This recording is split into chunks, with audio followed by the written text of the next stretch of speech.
Assalamualaikum warahmatullahi wabarakatuh. Nama saya Agnasia Selarisma Putri dari Fakultas Sains dan Teknologi, Prodi Perpustakaan dan Ilmu Informasi dengan NIM 210607110033. Di sini saya akan membacakan resum materi dari tugas PBAK 2. Materi pertama, materi wawasan bidang akademik. UIN Maulana Malik Ibrahim Malang mempunyai 7 fakultas. Ada Fakultas Tarbiyah dan Ilmu Keguruan, Fakultas Sains dan Teknologi, Fakultas Humaniora, Fakultas Psikologi, Fakultas Kedokteran dan Ilmu Kesehatan, Fakultas Syariah, dan Fakultas Ekonomi. Pasca sarjana memiliki 15 program studi. Jadi total ada 46 program studi yang ada di UIN Malang. Kampus UIN Malang sekarang berada pada tahap pengakuan internasional dan reputasi internasional. UIN Maulana Malik Ibrahim Malang mempunyai hampir 500 mahasiswa asing dari 34 negara.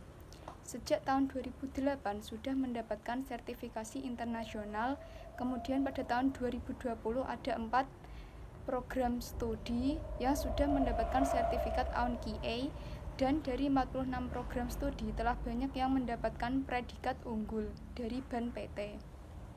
Dan banyak yang berpredikat A, dan selebihnya berpredikat B dan baik. UIN Maulana Malik Ibrahim Malang mempunyai kelebihan dalam menyelenggarakan pendidikan tinggi yang integratif dalam memadukan sains dan Islam. Dan ada integrasi kelembagaan, memadukan pendidikan tinggi dan pendidikan pesantren untuk membentuk karakter mahasiswa. Di UIN Malang ada Ma'had Pusat Al-Jami'ah, pusat pengembangan karakter ulul albab, khususnya 2 pilar dari 4 pilar ulul albab, yaitu kedalaman spiritual, keagungan akhlak. 4 pilar yang harus dimiliki mahasiswa diantaranya dibentuk melalui pendidikan di Ma'had Al-Jami'ah. Ada pusat pengembangan bahasa asing, baik bahasa Arab, bahasa Inggris, bahasa Mandarin, dan lain-lain. Ada Rumah Tahfidz Al-Quran dan HTQ, mewadahi mahasiswa yang ingin atau melanjutkan hafalan Al-Quran. Sekarang tidak kurang dari 2000 mahasiswa UIN Malang adalah hafidz dan hafidhah. Mereka berlatar belakang fakultas maupun program studi yang berbeda. Rumah moderasi beragama yang akan mendidik mahasiswa menjadi mahasiswa unggul, toleran, memiliki jati diri keislaman, cinta budaya, dan menjadi tema PBAK tahun ini mewujudkan generasi muslim moderat dan menuju Indonesia tangguh. Ada perpustakaan memiliki ribuan koleksi e-book, jurnal nasional maupun internasional yang bisa diakses oleh seluruh mahasiswa. Ada proses pembelajaran sampai 8 semester dan sekitar 160 SKS. Dan ada penelitian skripsi, tugas akhir maupun yang lain. Pengabdian masyarakat seperti PKL, UKM, dan ada ujian komprehensif, skripsi, yudisium, hingga wisuda. Itu semua adalah kegiatan akademik selama kuliah hingga menyandang gelar sarjana. Materi yang kedua, materi wawasan kemahasiswaan. Mahasiswa baru harus mengupayakan diri secara mental spiritual dalam mengikuti kegiatan perkuliahan di kampus UIN Maulana Malik Ibrahim Malang. Kampus ini menyediakan fasilitas kegiatan kemahasiswaan. Maka orang yang memiliki mental spiritual ada 3 indikator, yaitu berpikir ilmiah. Mahasiswa harus melakukan transformasi gaya belajar dari tingkat SLTA menuju model pola belajar di perguruan tinggi. Berpikir ilmiah pada hakikatnya adalah berpikir yang selalu dilandasi oleh ilmu pengetahuan, baik ilmu pengetahuan umum maupun ilmu keagamaan. Kedua adalah berpikir positif, selalu berperilaku positif. Berperilaku positif bagi mahasiswa, indikatornya adalah tampil dengan gaya khas mahasiswa UIN Malang. Mahasiswa UIN Malang itu berbeda dengan mahasiswa perguruan tinggi umum. Mahasiswa sesungguhnya harus kreatif, artinya selalu tampil dalam memerankan diri di tengah masyarakat dengan berbagai kemampuannya. Untuk bisa mengembangkan kreativitasnya, maka UIN Malang memfasilitasi berbagai unit kegiatan mahasiswa. Ada 15 UKM di UIN Malang. Materi yang ketiga adalah Dewan Eksekutif Mahasiswa atau DEMA. Dewan Eksekutif Mahasiswa atau DEMA merupakan organisasi intrakampus atau OMIK yang merupakan lembaga eksekutif mahasiswa di tingkat universitas. DEMA ada beberapa lingkungan, ada di universitas dan fakultas. Fungsi DEMA adalah pelaksana program organisasi kemahasiswaan sebagai lembaga yang mengkoordinasikan dan menginstruksikan pelaksanaan kegiatan kemahasiswaan di tingkat universitas. Tugas DEMA 1. Melaksanakan program kerja organisasi yang sudah disepakati Senat Mahasiswa atau SEMA Universitas. 2. Mengkomunikasikan dan menginformasikan kegiatan kemahasiswaan di tingkat universitas. 3. Melakukan koordinasi dan sinkronisasi kegiatan kemahasiswaan.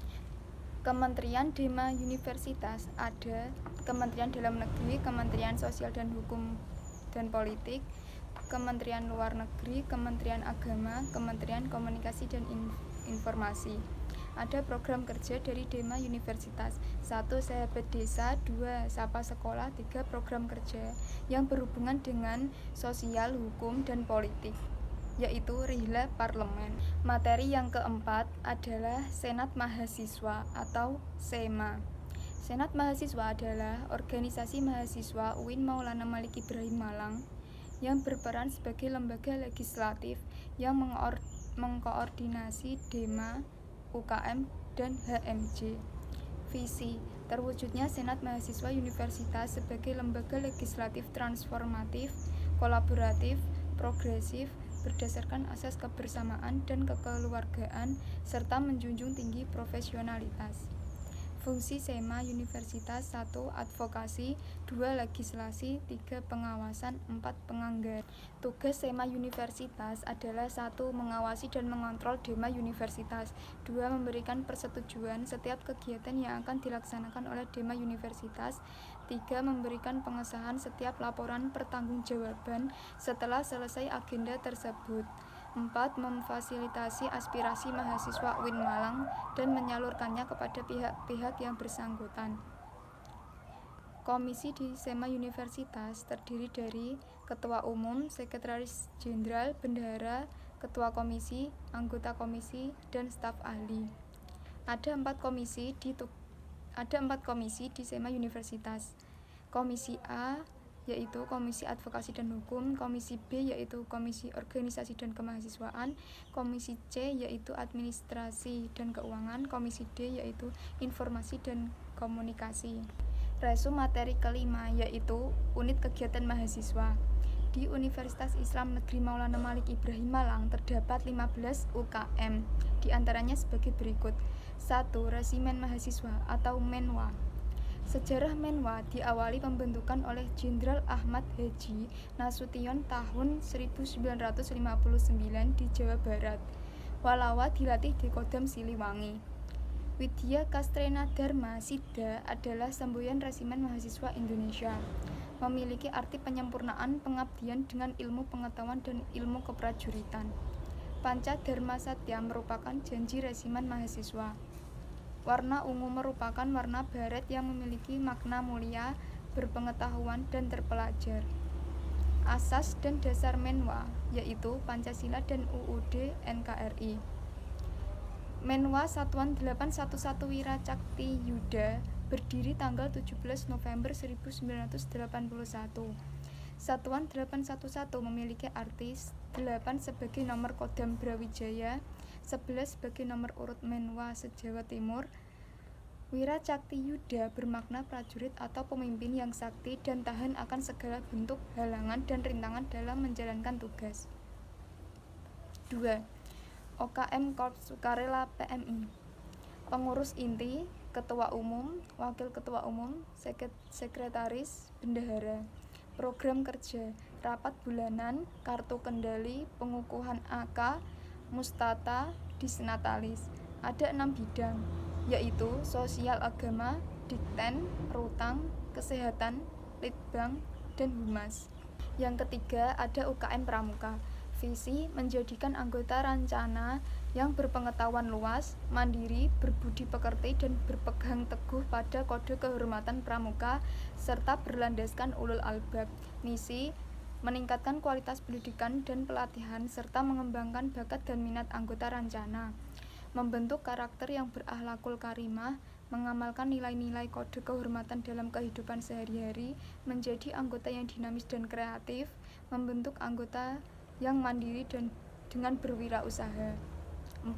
UKM Paduan Suara Mahasiswa Gema Gita Bahana.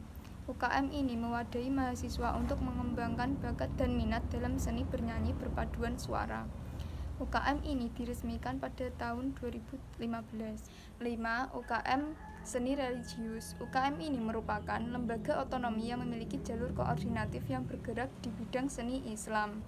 Tujuan membentuk kader seni Islami yang beriman dan bertakwa kepada Allah Subhanahu wa taala dan memiliki jiwa pemimpin yang agamis, kritis, dinamis, kreatif, dan inovatif, serta menjunjung tinggi tridharma perguruan tinggi. Divisi gambus, sholawat, kaligrafi, kiroah, MC, qosidah, dan nasyid. 6. UKM Mapala Tursina. Resosil atau rekreasi sosial olahraga ilmiah. 7. UKM Teater Komedi Kontemporer. Mewadahi mahasiswa yang mempunyai minat bakat di bidang teater komedi kontemporer. 8. UKM Olahraga merupakan salah satu UKM di UIN Malang yang mewadahi dan memfasilitasi bakat dan minat mahasiswa dalam bidang olahraga. 9. UKM Koperasi Mahasiswa. Visi menjadikan Koperasi UIN Malang sebagai koperasi yang mandiri, aspiratif, dan menjadi wahana pengembangan usaha serta pengkaderan generasi yang berideologi koperasi. Misi meningkatkan kesejahteraan anggota, membangun jiwa koperasi. 10. UKM Komunitas Musik Studio 3. Spesifikasi player, vokal, gitar, bass, drum, keyboard, dan lain-lain. Non-player, event organizer, sound engineering, MC, multimedia, home recording. 11. UKM Taekwondo mewadahi mahasiswa yang mempunyai minat bakat di bidang keolahragaan, salah satunya taekwondo. UKM Jepret Club Fotografi mewadahi mahasiswa yang mempunyai minat bakat di bidang fotografi. UKM Simfoni FM mewadahi mahasiswa yang mempunyai minat bakat public speaking. 14. UKM LK2PM, yaitu Biro LKP2M adalah kajian penelitian keorganisasian. 15. UKM Unit Aktivitas Pers Mahasiswa Inovasi bergerak di bidang kejurnalisan. Materi yang keenam adalah kebangkitan bangsa menuju Indonesia tangguh. Di Indonesia, angka COVID masih tinggi. Maka sebab itu ada cara pencegahannya, yaitu vaksinasi dan disiplin protokol kesehatan. Dampak COVID-19 di Indonesia, ada dua sektor yang terkena dampak COVID, yaitu sektor ekonomi, melemahnya daya beli dan hilangnya pekerjaan. 2. Sektor pendidikan, yaitu putus sekolah, penurunan capaian belajar, kekerasan pada anak, dan resiko eksternal. Kebijakan di sektor pendidikan. Kolaborasi heksahelix ini tidak hanya model di masa pandemi, akan tetapi menjadi model kolaborasi masa depan yang mampu menaikkan kelas sektor ekonomi, pendidikan, dan sektor lainnya di Indonesia. Ada 3 kekuatan pengubah dunia. 1. Kemajuan teknologi. 2. Agama. 3. Pasar. Peran dan peluang UIN atau PTKIN. 1. Arus utama pengembangan teknologi digital. 2. Link and match dengan sektor industri. Menjadi generasi unggul, yaitu dengan 1. Keagungan moral dan spiritual. 2. Gandrung ilmu pengetahuan. 3. Memiliki digital quotient. 4. Kesalehan atau peduli sosial. Demikian resum yang dapat saya sampaikan dari materi PBAK hari pertama dan hari kedua. Jika ada salah kata, dan tutur kata mohon dimaafkan. Wassalamualaikum warahmatullahi wabarakatuh.